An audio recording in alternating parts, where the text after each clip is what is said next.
کہ اصل تو نیکی کمانا مشکل، اور نیکی کمانے کے بعد اس کا سنبھالنا اس سے زیادہ مشکل۔ جیسے دولت کا چوروں سے بچانا، ڈاکوؤں سے بچانا، جلنے سے بچانا، نقصان سے بچانا بڑا پریشان کن مسئلہ ہے، اس سے کہیں زیادہ نیکی کر کے اس کا آخری دم تک سنبھالے رکھنا بڑا مشکل ہے۔ کبھی کبھی آدمی کو پتہ بھی نہیں چلتا اور نیکیوں کو آگ لگ چکی ہوتی ہے۔ حدیث پاک میں آتا ہے، فرمایا مدنی کریم صلی اللہ علیہ وسلم نے، مسجد میں دنیا کی باتیں کرنے سے آدمی کی نیکیاں جل کر خاک ہو جاتی ہیں۔ اب ہمیں احساس بھی نہیں ہوتا، ہم اس طرف توجہ بھی نہیں کرتے۔ اسی طرح ارشاد گرامی ہے محمد عربی صلی اللہ علیہ وسلم کا کہ جب آدمی کی نیت میں خلل واقع ہو جائے اور نیت میں بربادی آ جائے تو نیکیاں برباد ہو جاتی ہیں۔ اور کچھ نیکیاں ایسی ہیں جن کے بارے میں قرآن کریم کہتا ہے یا ایھا الذین آمنوا، فرمایا ایماندارو لا تبطلوا صدقاتکم بالمن والعذا، ایمان اور یقین رکھنے والے لوگوں، جو تم نے کسی پر احسان کیا، جو سلوک کیا، اسے مرنے سے پہلے برباد نہ کرو۔ لا تبطلوا صدقاتکم، جو تم نے کسی کو خیرات دی، زکات دی، اللہ کے نام پہ کچھ دیا، اس کو مرنے سے پہلے برباد نہ کرو۔ اب سوال یہ ہے کہ برباد کیسے ہو گیا؟ ایک آدمی نے کسی کو، بیوہ کو، یتیم کو، محتاج کو، غریب کو، ہمسائے کو 100 روپے دیے تو برباد کیسے ہو گئے؟ قرآن کریم نے فرمایا یا ایھا الذین آمنوا، ایمان والو لا تبطلوا صدقاتکم بالمن والعذا، اپنے لینے دینے کو، اپنی خیرات کو، اپنی زکات کو، اپنے سلوک کو، اپنے لوگوں کے ساتھ مروت کو برباد نہ کیا کرو۔ الہ العالمین برباد کیسے ہو جاتا ہے؟ فرمایا لا تبطلوا صدقاتکم بالمن والعذا، احسان جتلانا، اس پر منت لگانا، مہنے مارنا، تانا زنی کرنا، ہم نے تیری ساتھ یوں سلوک کیا، ہم نے تجھے یوں کھلایا، ہم نے تیری یوں امداد کی، ہم نے تجھے یوں پالا، ہم نے تجھے یوں سنبھالا۔ فرمایا یا ایھا الذین آمنوا لا تبطلوا صدقاتکم بالمن والعذا، ایماندارو اپنے صدقات کو، اپنی خیرات کو، اپنی نیکیوں کو، اپنی حسنات کو، اپنی اچھائیوں کو برباد نہ کیا کرو، جتلا کر، بتلا کر، شرمندہ کر کے، دوسرے کو ذلیل و خوار کر کے اس طرح سے برباد نہیں کرنی۔ پتہ چلا کہ نیکی کرنا بڑا مشکل ہے، اور نیکی کرنے کے بعد اس کا سنبھالنا اس سے زیادہ مشکل ہے۔ اسی کو کہتا کہ احسان گر کیا جتلا کر بھی تو لطف کیا، احسان گر کیا جتلا کر بھی تو لطف کیا، اس طرح سے دے کہ دست گدا کو خبر نہ ہو، جس کو دے اس طرح سے دے، سجے ہاتھ سے دے رہا ہے تو کھبے کو پتہ نہ چلے، سخی نہ بنتا پھرا کر، حاتم تائی نہ بنا کر، لوگوں میں جتلایا نہ کر، ذکر و اذکار نہ کیا کر۔ اللہ فرماتے میرے نام پہ نیکی کرنے والے تو جان گیا، تیرے پڑوسی جان گئے، کیا مجھے پتا نہیں؟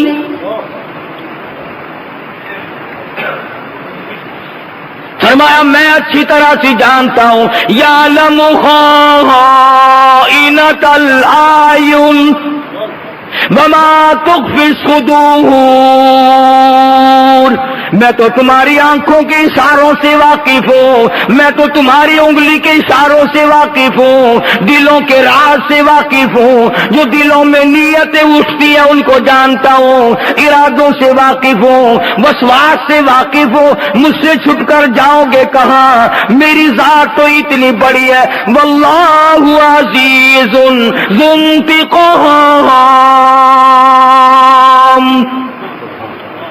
میں اتنا بڑا بادشاہ، اتنا بڑا بے نیاز، اتنا بڑا حرمتوں کا مالک، الیس اللہ بکاف عبدا، اور میرے بندے کیا تیرے لیے میری ذات کافی نہیں؟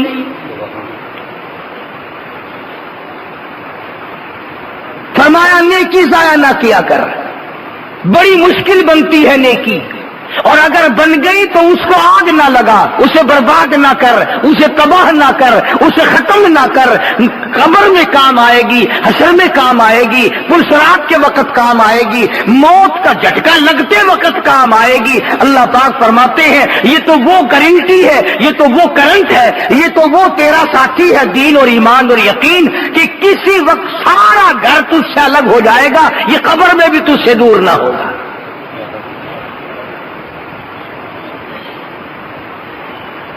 فرمایا ایمان اور یقین کی بات نہ جتلایا کر، میں نے فلاں کے ساتھ یوں احسان کیا، میں نے فلاں کے ساتھ یوں برتاؤ کیا۔ جگر نے بڑی عجیب بات کہی، کہتی ہے بوئے کباب سے لگا نہ لے یہ پتا، بوئے کباب سے کوئی لگا نہ لے یہ پتا، جگر کے جل جانے کی ہوا کو خبر نہ ہو، اس طرح سے گزار، کوئی نہ جانے، رب جانتا ہو یا تو جانتا ہو، اپنے سارے معاملات اس کے سپرد کرتا چل۔ حضور اکرم صلی اللہ تعالی علیہ وسلم نے تمام صحابہ اکرام کو، تمام مسلمانوں کو ایک عجیب طرح کی ہدایت فرمائی۔ یوں فرمایا کہ اپنے معاملات میں، اپنے تمام تر زندگی کے شعبہ جات میں دین کو اجاگر کرو، تاکہ دائیں بائیں اور تمام لوگوں کو یہ پتہ چل سکے کہ ہمارے ساتھ چلنے والا مسلمان ہے، ہمارے ساتھ معاملات کرنے والا مسلمان ہے، ہمارے ساتھ سارے برتاؤ کرنے والا مسلمان ہے۔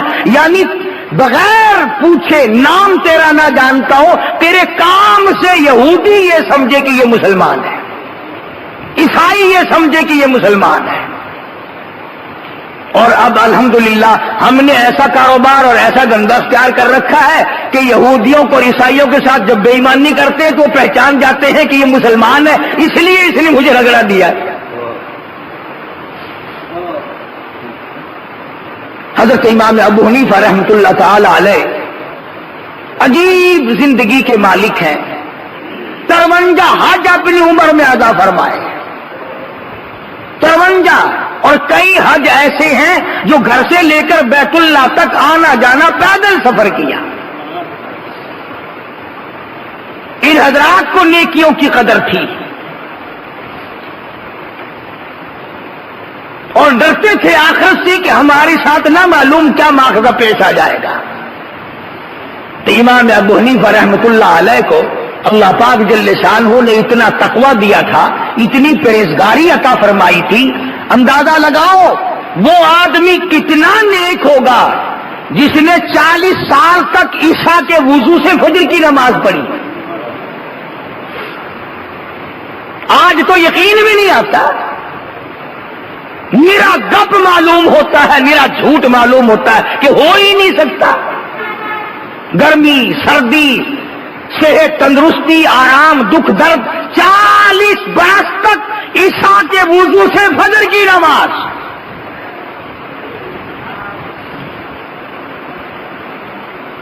اور صحابہ کرام کے زمانے میں ایک جماعت ایسی گزری، 50 آدمیوں کی مستقل جماعت تھی، 50 آدمیوں کی مستقل جماعت تھی، جنہوں نے 50 برس تک مغرب کے وضو سے فجر کی نماز پڑھی۔ بڑے چوڑے ہوئے پھرتے ہو تم، حج کر لیا، 4 نمازیں پڑھ لی رمضان میں، بڑے چوڑے ہوئے پھرتے ہو، حساب جنت کا دروازہ الحمدللہ میں نہیں کھولنا ہے۔ ادھر آ میں تجھے بتلاؤں نیک کون ہوتے ہیں اور اللہ پاک کن کو نیک بناتا ہے۔ تیرے جیسے وہاں ہزاروں پل صراط پہ سے گزرتے گزرتے کٹ کٹ کر گر جائیں گے۔ 500 میل 500 برس گھوڑا دوڑے تو پل صراط کے اوپرلے سرے پہ چڑھے، اور 500 میل اور 500 برس تک گھوڑا دوڑے تو برابر کا سفر طے ہو، اور 500 برس تک گھوڑا دوڑے پھر اس کا ڈھلوان ختم ہو۔ اتنا لمبا سفر ہے پل صراط کا۔ اب تم نے تو سوچ لیا ہوگا کہ اتنا لمبا پل ہو ہی نہیں سکتا، ہاں جب چلیں گے جب پتہ چلے گا ہے کہ نہیں۔ یہ میری بات نہیں، محمد عربی صلی اللہ علیہ وسلم کا فرمان ہے، سرکار دو جہاں حضرت محمد الرسول اللہ صلی اللہ علیہ وسلم کا ارشاد ہے۔ لوگ گزر رہے ہوں گے، انبیاء بھی گزریں گے، رسول بھی گزریں گے، پیغمبر بھی گزریں گے، اولیاء بھی گزریں گے، صلحاء بھی گزریں گے، متقین اور تمام بزرگان دین گزریں گے، فاسق و فاجر بھی گزریں گے، بدماش بھی گزریں گے، بادشاہ بھی گزریں گے۔ حدیث پاک میں آتا ہے کہ اوپر یہ پل صراط ہوگی، تلوار سے تیز اور بال سے باریک، اور جہنم نیچے ہوگا، جہنم اس کے نیچے ہوگا۔ کون سا جہنم؟ فرمایا انا اعتدنا للظالمین، انا اعتدنا للظالمین نارا احاط بهم سرادقها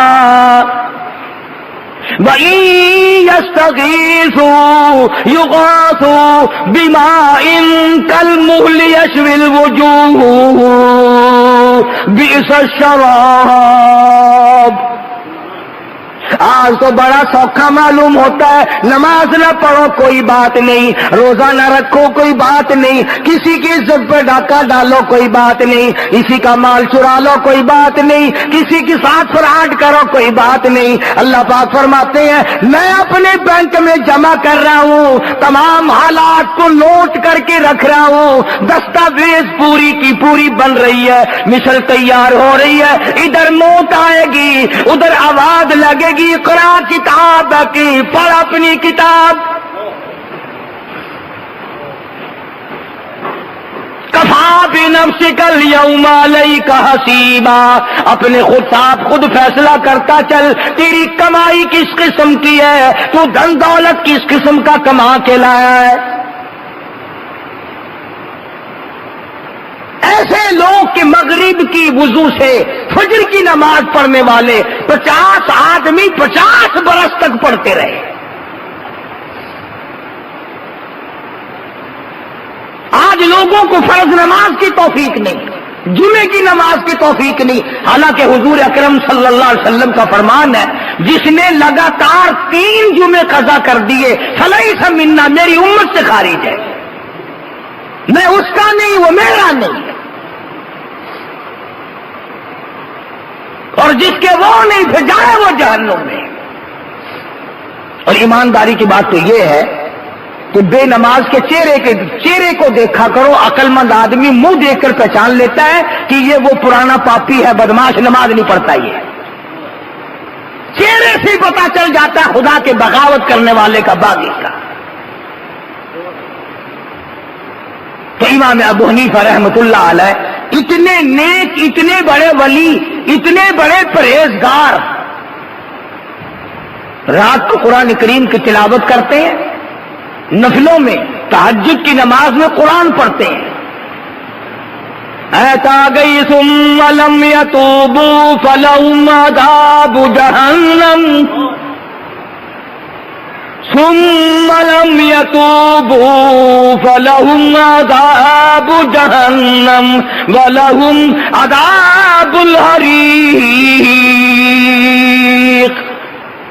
فرمایا ذرا ادھر آؤ تو صحیح، تمہیں پتہ چلے گا کس طرح ذلیل کر دینے والا عذاب ہے، جلا دینے والا عذاب ہے۔ وَلَهُمْ عَذَابٌ مُّهِينٌ، دیکھو تو صحیح میں تمہیں کیسا ذلیل کرتا ہوں، ساری دنیا تمہارے منہ پہ تھوک کے جائے گی۔ فرمایا جسے میں ذلیل کر دوں اسے عزت دینے والا کون ہے، اور جس کو میں عزت دے دوں اسے ذلیل کرنے والا کون ہے؟ تو امام ابو حنیفہ رحمۃ اللہ علیہ رات کو قرآن کریم پڑھتا ہے ایک اللہ کا بندہ، اللہ اکبر، اس قدر روتے ہیں کہ سارا محلہ اٹھ کے آ جاتا ہے۔ نماز میں جب جہنم کا ذکر آ گیا، امام ابو حنیفہ دھاڑے مار کر جو روئے، محلہ اکٹھا ہو گیا، اور ایک دن نہیں روزانہ ایسا ہوتا تھا۔ لوگ پوچھتے حضرت کیا بات ہے؟ فرمایا کرتے تھے جہنم کے انگاروں سے ڈرتا ہوں،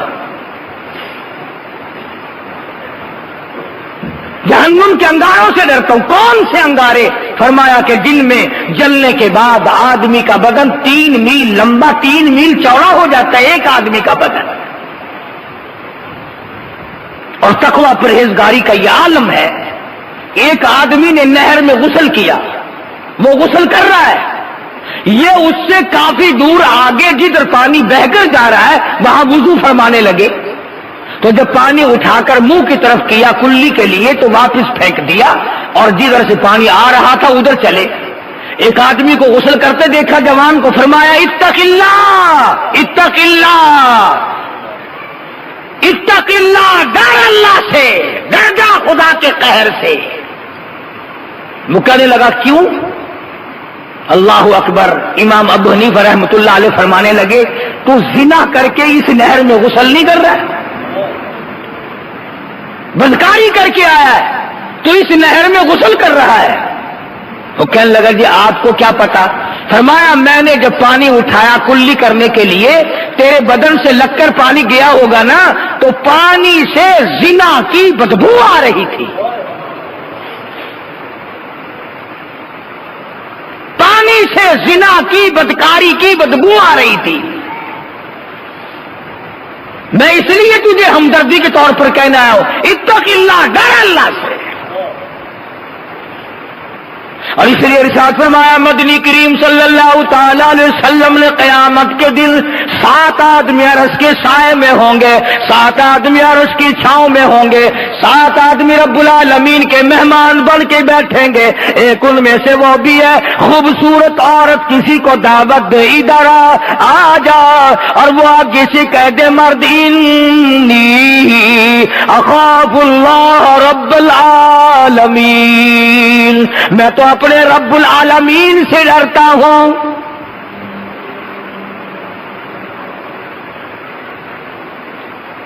امام ابو حنیفہ رحمت اللہ علیہ نالی میں پانی دیکھتے ہیں، غسل خانے میں کوئی جوان غسل کر رہا ہے، وہیں پر بیٹھ گئے۔ جب آدمی نہا کر کے نکلا علیحدہ بلایا، فرمایا بیٹے زنا اچھی چیز نہیں، خدا کی لعنت برستی ہے۔ وہ کہنے لگا آپ کو کیا پتا؟ فرمایا میں نے نالی میں پانی دیکھا، بدبو زنا کی آ رہی تھی۔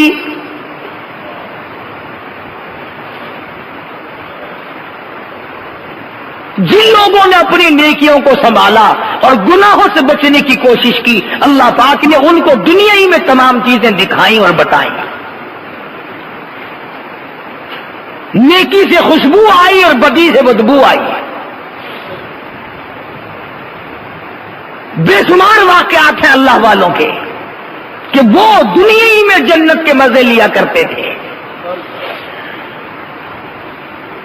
دنیا ہی میں ان کو مزہ آیا کرتا تھا۔ بادشاہ وقت ہے، بادشاہ ہے خواجہ ابراہیم ابن ادہم رحمت اللہ علیہ، بادشاہ ہیں، بلخ کے بادشاہ ہیں، اپنے تخت پہ سوئے ہوئے ہیں۔ دل میں آیا کرتا تھا کبھی کبھی میں بھی اللہ والا بن جاؤں، میں بھی درویش بن جاؤں، میں بھی فقیر بن جاؤں، میں بھی خدا بند عالم کی حضور میں ہر وقت اللہ اللہ کیا کروں، میری زبان ہو تیرا نام ہو، میرا دل ہو تیری یاد ہو. یہ دل میں ارادہ کیا کرتا تھا خواجہ ابراہیم ابن ادھم رحمت اللہ علیہ. بادشاہ ہے بلخ کا. کبھی بادشاہ یہ سوچا کرتے تھے کہ میں درویش بن جاؤں، اللہ والا بن جاؤں. اب ہم غریب آدمی سوچتے ہیں کہ یار اگر بادشاہ 1 گھنٹے کے لیے مل جائے نا، میں اپنا کوٹا تو پورا کر ہی لوں گا، ملے صحیح.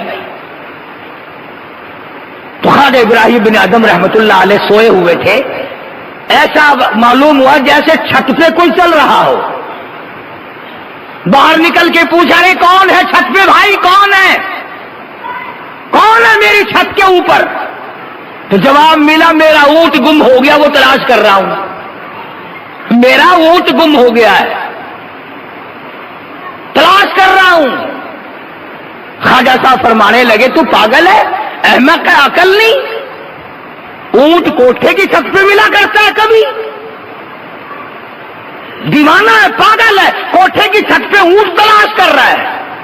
اوپر سے آواز آئی اگر میں عقل مند نہیں تو کون سا عقل مند ہے؟ اگر کوٹھے کی چھت پہ اونٹ نہیں ملتا، تخت پہ بیٹھے خدا نہیں ملتا.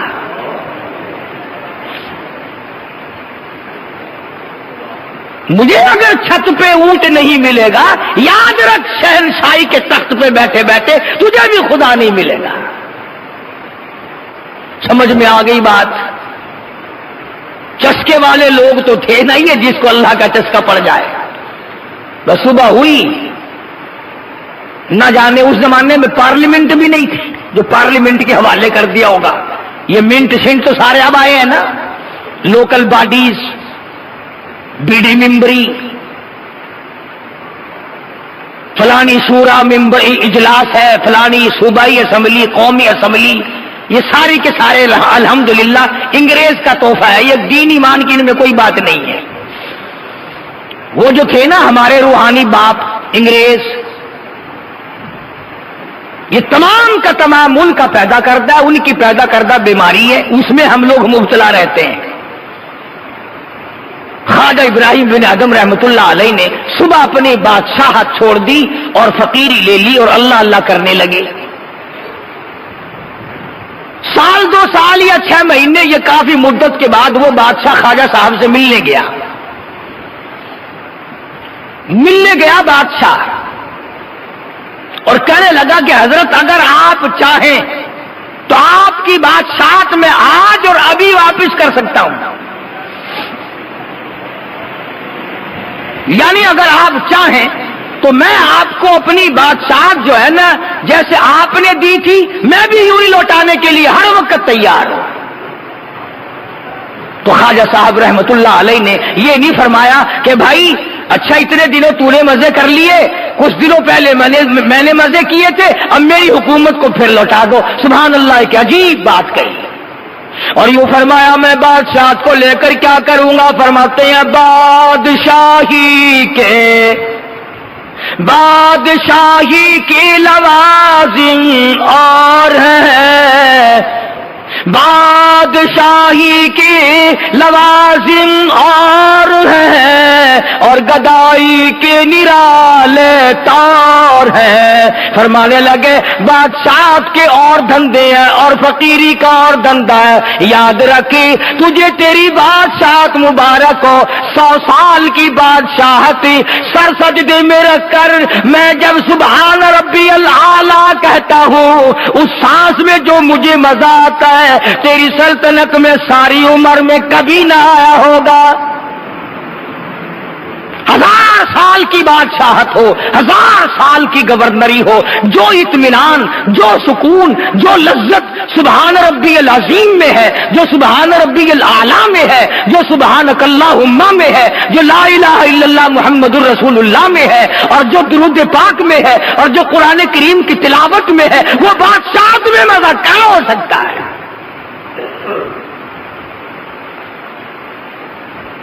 اس کا ایک نمایاں فرق آپ کو بتاؤں. ایک ہوتی ہے دلوں پہ حکمرانی، یہ فقیر درویش لوگ اللہ والے یہ دلوں پہ حکمرانی کرتے ہیں، دلوں پہ حکومت کرتے ہیں. اور ایک یہ بظاہری حکومت ہے جو فوج اور پولیس کے ذریعے، ڈنڈے کے ذریعے حکومت چلتی ہے. تو جو لوگ دیندار ہیں، جو اللہ والے ہیں، ان کی قدر دلوں میں ہوتی ہے، ان کی چاہت دلوں میں ہوتی ہے، ان کی حکومت دلوں پہ ہوتی ہے. وہ دلوں کے حکمران ہوتے ہیں اور دلوں کی وجہ سے پھر آنکھ اور تمام جسم ان کے سامنے بچھ جایا کرتا ہے. چنانچہ ہر نیک آدمی کی یہ تمنا ہے کہ نیک آدمی میرا ایک رات مہمان بن جائے، کوئی اللہ والا میرے یہاں 1 گھنٹہ آ جائے، کوئی 1 منٹ آ جائے. اور کبھی کسی نے یہ بھی تمنا کی کہ 1 دن اور 1 گھنٹہ ڈنڈا لے کر تھانے دار میرے گھر میں آ جائے. کون تمنا کرتا ہے؟ اگر پتہ بھی چل جائے نا کہ دروازے پہ کھڑا ہوا مجھے بلا رہا تو آدمی کہتا وہ لعنت کا مارا کیوں آ گیا یہاں بھائی؟ اس لیے کہ وہ دلوں پہ حکومت نہیں، فقیروں کی دلوں پہ حکومت ہوتی ہے. تو خواجہ ابراہیم ابن ادھم رحمت اللہ علیہ نے صاف جواب دے دیا اور انکار کر دیا. اور تو قرآن کریم کی جو میں نے آیت تلاوت کی، حق سبحانہ و تعالی و تقدس نے اس پر فرمایا من عمل صالحا من ذکر او انثى، مرد نے نیکی کی ہو یا عورت نے نیکی کی ہو، فلنحیینہ حیاتا طیبہ، میں ان کی نیکی، ان کی سعادت، ان کی خوش بختی، ان کی اچھائی کا مزہ ان کو دنیا ہی میں چکھا دیتا ہوں. اب جتنا روزہ رکھنے والے لوگ ہیں ان کو روزے کا مزے کا پتہ ہے، عجیب لذت ہوتی ہے. جو آدمی پابندی سے نماز پڑھتا ہے اسے پتا کہ نماز کی کیسی لذت ہے. جو آدمی صبح اٹھ کر قرآن کریم کی تلاوت کرتا ہے اسے پتا کہ تلاوت میں کیا مزہ آتا ہے. آدمی دل جمی کے ساتھ قرآن پڑھ رہا ہو اور کوئی آ کر بلائے نا، یقین جانو ایسا غصہ آتا ہے سر میں پتھر مارو اس کے. اس نے تار کیوں ہلا دی، اس نے لو لگی ہوئی کیوں چھیڑ دی. ایک عجیب کیفیت اور ایک عجیب سرور ہوتا ہے، ایک عجب لگن ہوتی ہے جس کا تعلق خدا کی ذات سے ہوتا ہے. بندے اور تعلق خدا کا آپس میں ایک قسم کا نظام، رابطہ قائم ہو جاتا ہے. تو فرمایا من عمل صالحا من ذکر او انثى وهو مؤمن فلنحيينه حیاتا طیبہ، مرد ہو یا عورت ہو جو بھی نیکی کرے گا، جو اچھائی کرے گا، میں اس کا مزہ، اس کی لذت، اس کی حلاوت، اس کا مٹھاس، اس کی چاشنی اس کو دنیا ہی میں چکھا دوں گا. وہی پتا چل جائے گا اسے کہ اس میں کیا لذت ہے اور اس میں کیا مزہ ہے. اور صحابہ کرام کے تو واقعات اس پر بڑے بے شمار ہیں کہ انہیں کیسی لذت آئی اس میں اور کس قدر حلاوت ان کو آیا کرتی تھی. سیدنا بلال حبشی رضی اللہ تعالی عنہ آگ میں لٹائے ہوئے ہیں، سینے پہ پتھر کی چٹان ہے، مارنے والے مار رہے ہیں اور حضرت بلال رضی اللہ تعالی عنہ کی زبان پر احد احد اللہ احد، اللہ ایک ہے، اللہ ایک ہے، یہ ورد جاری ہے.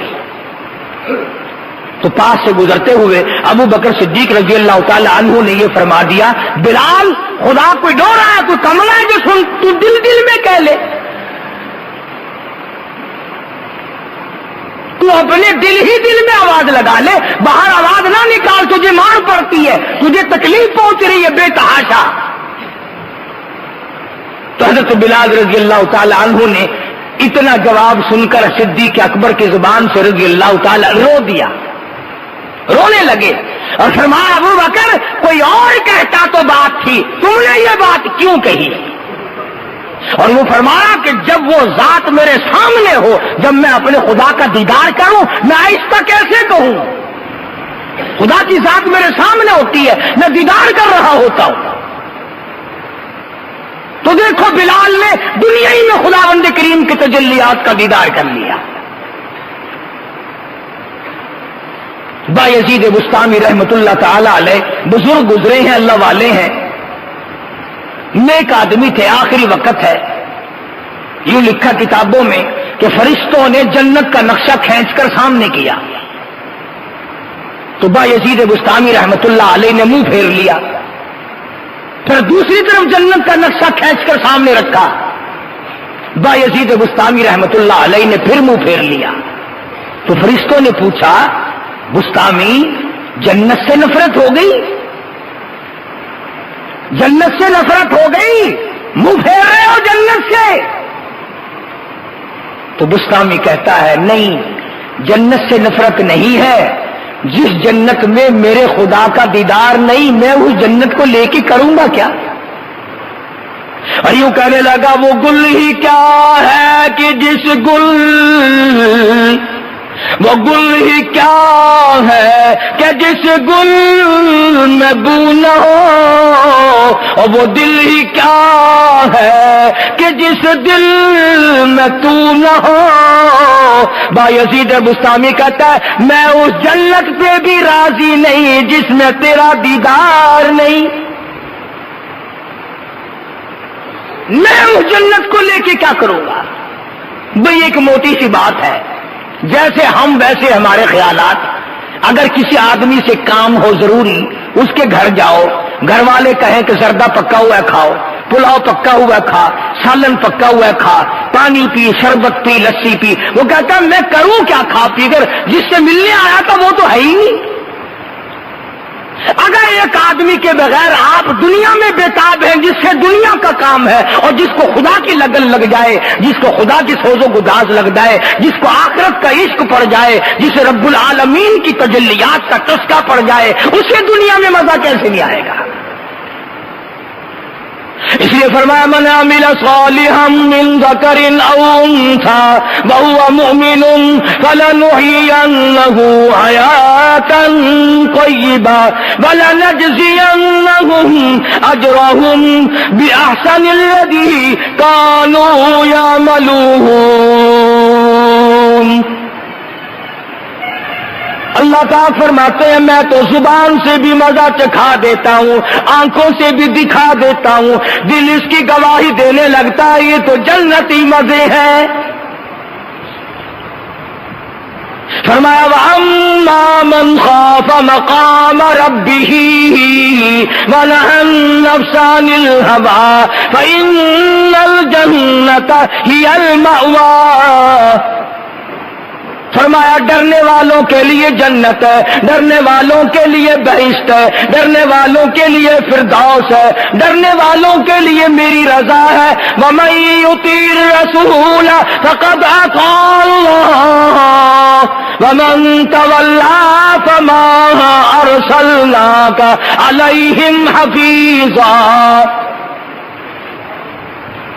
میرے بندے میری اطاعت کر، میرے محبوب صلی اللہ علیہ وسلم کی اطاعت کر، اپنی ساری زندگی کو نکھری ہوئی رکھ، صاف ستھری رکھ، اسے گوگلی نہ بنا، میلی نہ بنا، اجلا رکھ اپنے تمام نظام کو. خدا کی قسم اللہ پاک ایک ایک قطرے کو جانتا ہے کہ یہ فلاں کے منہ میں جائے گا، ایک ایک دانے سے واقف ہے کہ یہ فلاں کے پیٹ سے گزرے گا. تو کیا ہماری زندگی کے واقعات و حالات سے وہ واقف نہیں؟ صحابہ کرام رضوان اللہ تعالی علیہ مجمعین کی جماعت کا تو یہ عالم تھا کہ وہ لوگ ہر قدم پہ سوچتے تھے، سانس پوچھ کر لیتے تھے اپنے دل سے کہ کس طرح لوں، کس حالت میں سانس لوں. آج زندگی تلخ ہے، آج زندگی برباد ہے، آج ہم پریشان ہیں اس لیے کہ ہمارے دی ہاتھ سے وہ رسی چلی گئی جس سے اطمینان اور سکون ملا کرتا تھا. قرآن کریم جس قوم سے چھن جائے، اللہ کا دین اور یقین جس قوم سے چھن جائے، انہیں سکون کیسے آ سکتا ہے؟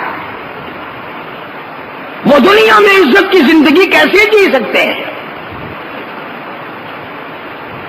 مغلیہ خاندان کے چشم و چراغ لوگ ہیں، اتنے عظیم بہادر لوگ تھے کہ وہ کسی وقت بھی اپنے آپ کو سرنگو کرنے کو تیار نہیں، نہ بزدل تھے، نہ جھکتے تھے، نہ بکتے تھے، نہ اپنے آپ کو پامال کرتے تھے. آج کل کے تو بادشاہ بھی کیا ہیں، یہ کچھ بھی نہیں ہے ان کے پلے. یہ بھی کوئی بادشاہ ہے، آج بادشاہ تو پرسوں تختے دار پہ لٹکا ہوا ہے. یہ بھی کوئی بادشاہ تھا؟ آج بادشاہ کل کو جیل کی کوٹری میں پڑا ہوا ہے. یہ بھی کوئی بادشاہ تھا؟ آج بادشاہ کل لوگ اس کے منہ پہ تھوک رہے ہیں. بادشاہ تو یہ تھی. بہادر شاہ ظفر مرحوم کو رنگون لے گیا انگریز بے ایمان پکڑ کے لانتی. یہ جتنے تمہیں ملک میں بڑے بڑے سر نظر آتے ہیں، فلانا سر فلانا سر فلانا سر، ان کے ساری سر ہیں، پیر نہیں ہے ان کے. تمام کے تمام قوموں کے غدار ہیں، ملکوں کے غدار ہیں، اسلام کے غدار ہیں، قرآن کے غدار ہیں. یہ وہ لوگ ہیں جنہوں نے انگریز میموں کے تھوک چاٹے، جنہوں نے انگریزوں کے گھوڑوں کی لید چوسی.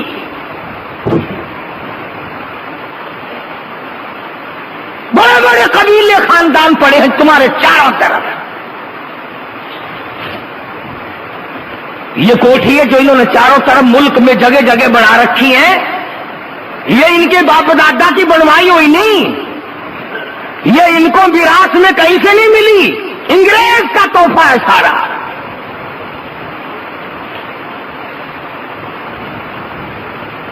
بڑے بڑے چاروں طرف بکھرے ہوئے پڑے اب بھی.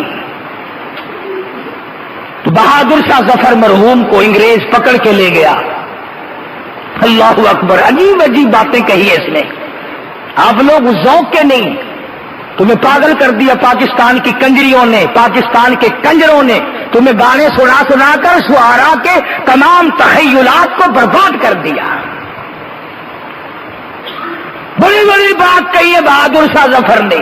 ایک اپنی غزل میں کہتا ہے پس مرگ میرے مزار پر جو دیا کسی نے جلا دیا. پس مرگ میرے مزار پر جو دیا کسی نے جلا دیا، اسے دامن بعد میں سر شام ہی سے بجھا دیا.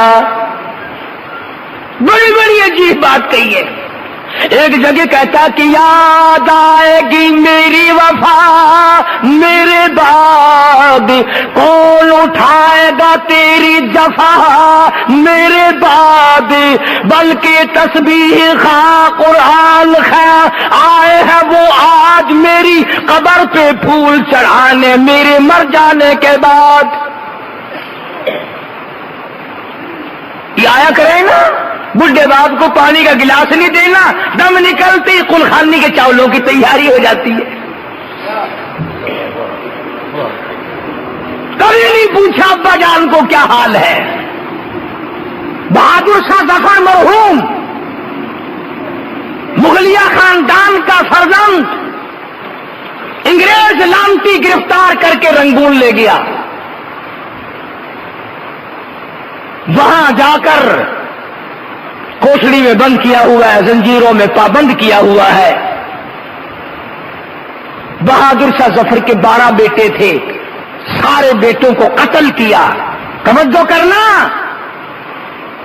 بیٹھکوں میں، ہوٹلوں پہ، دکانوں پہ بیٹھ کر ناول بڑے پڑھتے ہو، بکواس بڑی کرتے ہو. کبھی تم نے اپنے ملک کی تاریخ بھی پڑھی؟ چلو تمہیں قرآن اچھا نہیں لگتا، تمہیں ایمان اچھا نہیں لگتا، تمہیں صحابہ کرام کے واقعات اچھے نہیں لگتے، تمہیں اولیاء کرام کی باتیں اچھی نہیں لگتی، اور ظالموں جس ملک میں رہتے ہو اس ملک کی تاریخ تو پڑھا کرو کبھی.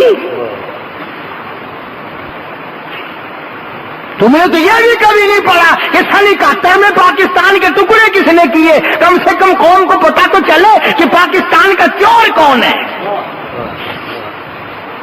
سگریٹ کا دھواں اڑایا اور چائے کی پتی پی اور موت آئے کتے کی طرح مر گئے، بس یہ سیکھ رکھا ہے. بہادر شاہ ظفر کے مرحوم کے 12 لختے جگر، 12 بیٹے خوبصورت جوان سر قلم کر دیے،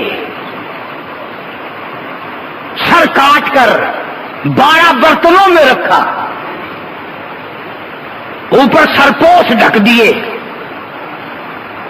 اور بہادر شاہ ظفر کو جا کر کے ایک انگریز کہتا ہے ہم نے آج تمہاری دعوت کی ہے، ہم نے آج تمہاری دعوت کی ہے. بہادر شاہ ظفر سمجھ گیا انگریز اور میری دعوت. جیسے ہم مولوی بھی ان باتوں کو کچھ کچھ جانتے ہیں، جب تم میں سے کچھ دعوت کرنے آتا ہے نا، ہم سمجھ جاتے ہیں کوئی نہ کوئی ان کے یہاں مر گیا۔ خوشی میں دعوت مولوی کو کون کھلائے؟ چیئرمین مر گئے، دعوت کھانے والے کوئی اور لوگ تھوڑے۔ بہادر شاہ ظفر کو انگریز کہتا ہے تیری دعوت کی ہم نے، چلو۔ بادشاہ کہتا ہے میں نے دعوت کھا لی، تم نے کھلا دی، کیوں تم کرتے ہو؟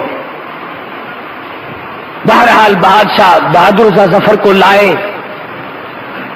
کرسی بچھائی، آگے میز رکھی، بادشاہ کے 12 بیٹوں کے سر رکھے ہوئے تھے برتنوں میں، اور پہلا برتن کھولا تو بڑے بیٹے کا سر تھا، دوسرا برتن کھولا تو اس سے چھوٹے کا سر تھا، تیسرا کھولا، اسی طرح سے 12 بیٹے تھے، 12 بیٹوں کے سر برتنوں میں رکھ کر انگریز نے سامنے کر دیے۔ میں ہوتا، تم میں سے کوئی ہوتا، تم تو نیک ہونا بڑے ولی، ہارٹ فیل ہو جاتا، دل کی حرکت بند ہو جاتی، چلام سے گرتا، مر جاتا۔ بہادر شاہ ظفر جیسا جوان وہی کھڑا ہو کے کہتا کہ لیے پھرتی ہے بلبل چونچ میں گل، لیے پھرتی ہے بلبل چونچ میں گل، اور ڈھونڈتی ہے شہید ناز کی تربت کہاں ہے۔ اور میرے بیٹوں مبارک ہو اور فرزندوں مبارک ہو، خاندان تیموریہ کے فرزندوں تمہیں مبارک ہو، مجھے تم سے یہی امید تھی، تم اتنے وفادار نکلے، اپنے باپ کے سامنے سر آ کر رکھ دیے۔ تم نے اپنی آن کا سودا نہ کیا، تم نے اپنی شان کا سودا نہ کیا، تم نے اپنے وقار کا سودا نہ کیا، اور یہ سر کٹتا اچھا ہے، جھکتا اچھا نہیں ہے۔ جرأت تھی لوگوں میں، بہادر تھے لوگ۔ دلی سے لے کر چاروں طرف کے اطراف اور علاقے میں 4000 عربی مدرسہ تھا، کوئی مولوی نہ بچا، کوئی محدث نہ بچا، کوئی استاد نہ بچا، کوئی خادم نہ بچا، بلکہ آگے بڑھ کر کے کہوں گا اس وقت مسجد میں اذان دینے والا بھی کوئی نہ بچا۔ 14,000 علماء دین کو ایک دن میں پھانسی دی تھی انگریز نے، 14,000 علماء دین کو ایک دن پھانسی پہ چڑھایا، مختلف علاقوں میں جلایا ہے، پھانسی چڑھایا ہے، پرواہ نہیں۔ تو میں عرض کر رہا تھا جب نیکی کا مزہ دنیا میں آنے لگے، جب نیکی کی حلاوت دنیا ہی میں چکھنے لگے آدمی، پھر اس نیکی سے باز نہیں آیا کرتا۔ مرزا مظہر جانان شہید رحمت اللہ علیہ عالمگیر بادشاہ کے خالہ زاد بھائی ہیں، بڑے نیک ہیں، گولی سینے میں لگی، جامع مسجد دلی کے زینے پہ پڑا ہے، پیڑیوں پہ پڑے ہیں۔ ایک آدمی نے کہا حضرت 3 دن گزر گئے، آگے تو ہر سانس میں درود شریف پڑھا کرتے تھے، اب درود شریف کی آواز نہیں آئی، تیسرا دن ہے ہم نے درود نہیں سنا، کیا بات ہے؟ مرزا صاحب نے جواب دیا سبحان اللہ، فرمانے لگے میرے آقا کی ذات پاک ہے، مدنی کریم صلی اللہ علیہ وسلم کی ذات پاک ہے، 1000 بار بشوم دہن دا مسکو گلاب ہنوز نام تو گفتن کمال بے ادبی۔ فرمایا اگر میں مسکو عنبر زعفران سے اپنے منہ کو 1000 مرتبہ دھو کر آقا کا نام لوں پھر میں ڈرتا ہوں بے ادبی نہ ہو جائے۔ تو مرزا صاحب کہتے ہیں حضور کی ذات اتنی پاک ہے، حضور کی صفات اتنی صفات ہیں، وہ اتنے پاکیزہ ہیں، میرے سینے میں جو گولی ٹھہر گئی ہے وہ گندک اور برود کی ہے، بدبودار ہے، اور لوگوں سینے میں بدبودار گولی لے کر کالی کملی والے کی ذات پر درود شریف پڑھتے ہوئے مجھے شرم آ رہی ہے، مجھے شرم آ رہی ہے حضور کی ذات پر درود شریف پڑھتے ہوئے، سینے میں بدبودار گولی ہے۔ اور یہاں ہمارے یہاں گندے نالے پہ ہوٹل ہے، گندی روڑی پہ ہوٹل ہے، دبڑک دبڑک ہوٹل پہ وہ ڈھولک بج رہی ہے، ریکارڈ بج رہا ہے، صوفی صاحب بیٹھے ہیں، بال بکھرے ہوئے، داڑھی منہ صاف ہے، شکل سے معلوم ہوتے ہیں جیسے حضور اندرا کے بھتیجے ہو۔ قوالی ہو رہی ہے، سر ہل رہا ہے، واہ واہ واہ واہ، کیا بات ہے کیا بات ہے. نبی پاک صلی اللہ علیہ وسلم کا نام کہاں، کس مجلس میں اور کہاں آ رہا ہے؟ جن کے نام کو فرشتے بھی ادب سے لیں، جن کے سامنے جبریل نے ٹنڈ کبھی نہ کی. باب جبریل تک تم مدینے پاک میں جاؤ، حضور کے روضہ مبارک سے قبر مبارک سے باب جبریل دیکھو کتنا فاصلے پہ ہے. اتنی دور تک جبریل امین پٹ پیرا چلتا تھا، پیٹھ پیچھے چلتا تھا، حضور کی طرف پیٹھ نہیں کرتا تھا.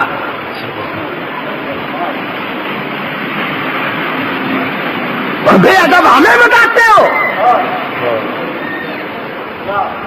تیرے سامنے حضور کا نام کنجری گاتی ہے، بڑے پیسے نکالتا ہے، اس کو مزہ آ گیا، سبحان اللہ. سرکار مدینہ صلی اللہ علیہ وسلم کا اسم مبارک یوں، تجھ سے تو وہ اچھے. تجھے حضور کا ادب نہیں، تجھے حضور کی قدر نہیں. مدینے کے اگر تجھے نہیں قرآن سے پتہ نہیں چلتا، تجھے حدیث پاک کی کتابوں سے نہیں چلتا، تجھے صحابہ سے حضور کا پتہ نہیں چلا، تجھے جبریل سے حضور کا پتہ نہیں چلا، اور چلا جا مدینے، مدینے کے کتے سے پوچھ لے کالی کملی والے کا کیا مقام ہے صلی اللہ علیہ وسلم. مدینے کی بلی سے پوچھ لے سرکار مدینہ صلی اللہ علیہ وسلم کے شہر کا گلیوں کا کیا مقام ہے. یوں ہی لگے رہتے ہیں بس. تو میں عرض کر رہا تھا کہ حضور صلی اللہ علیہ وسلم پر قربان ہونے والے لوگوں کو اپنی نیکیوں کا پتہ دنیا ہی میں چل جاتا ہے. سلطان نور الدین زنگی رحمت اللہ علیہ بادشاہ وقت ہے، میری مستقل کیسٹ ہے اس عنوان پر. سلطان نور الدین زنگی مارکیٹ میں ہے. ہر جمعرات کو جب تک حضور صلی اللہ علیہ وسلم کی ذات پہ 1000 درود شریف پورا نہ کر لے بادشاہ کو نیند نہیں آتی تھی. اور یہ امت ایک مرتبہ بھی نصیب نہیں. یہ جو چوڑے ہوئے پھرتے ہیں نا ہم امت والے، ایک سوتے وقت ایک درود شریف کی توفیق نہیں. ایک دن پتہ نہیں کیا پریشانی تھی تو 700 مرتبہ درود شریف پڑھا سلطان نور الدین بادشاہ نے. تو سوتے میں حضور صلی اللہ علیہ وسلم کی زیارت ہوئی. سارے کو سبحان اللہ. زیارت ہوئی اور یوں فرمایا نور الدین آج 300 مرتبہ درود شریف کم کیوں پہنچا؟ آج 300 مرتبہ درود پاک کم کیوں پہنچا؟ اللہ اکبر. اٹھا ہے، وضو کیا ہے، رویا ہے اور وہ درود پاک پورا کیا ہے. بھائی جس کا سودا منظور ہوگا تو لینے والا کم زیادہ بھی بتانے آئے گا نا، یار سودا تیرا کم نکلا یا زیادہ آ گیا. اور ہمارا تو اصل تو سودا نہیں، سودا ہے تو منظور نہیں، کم ہی جاتی کون بتانے آئے. میری معروضات کا مطلب یہ ہے کہ جو نیکی بن پڑے اس کی حفاظت کرو، اس کو سنبھالو، اسے آگ نہ لگاؤ، اسے برباد نہ کرو. اس لیے قرآن کریم نے فرمایا من عمل صالحا من ذکر او انثى وهو مؤمن فلنحيينه حیاة طیبة ولنجزینهم اجرهم باحسن الذی كانوا يعملون. فرمایا ہم نیکی کرنے والوں کو یوں ہی بدلہ دیا کرتے ہیں، آخرت میں بھی دیں گے، دنیا میں بھی دیں گے. اللہ پاک مجھے اور آپ کو عمل کی توفیق عطا فرمائے. وآخر دعوانا الحمدللہ رب العالمین. مبارک علی سیدنا مولانا محمد النبی الامی الہاشمی وعلی آلہ واصحابہ برۃ الکرام. ربنا آتنا فی الدنیا حسنۃ وفی الآخرۃ حسنۃ وقنا عذاب النار. یا اللہ سب بیماروں کو شفا عطا فرما، سب کو کے دکھ دردوں کو دور فرما، سب کی پریشانیوں کو دور فرما. انگلینڈ سے خط آیا ہے کہ اس تو سنتے ہیں لوگ پوری دنیا کے، میرا تو کمال نہیں، یہ تو تمہارا کمال ہے. اللہ پاک نے ان کو قبولیت عامہ بخشی ہیں.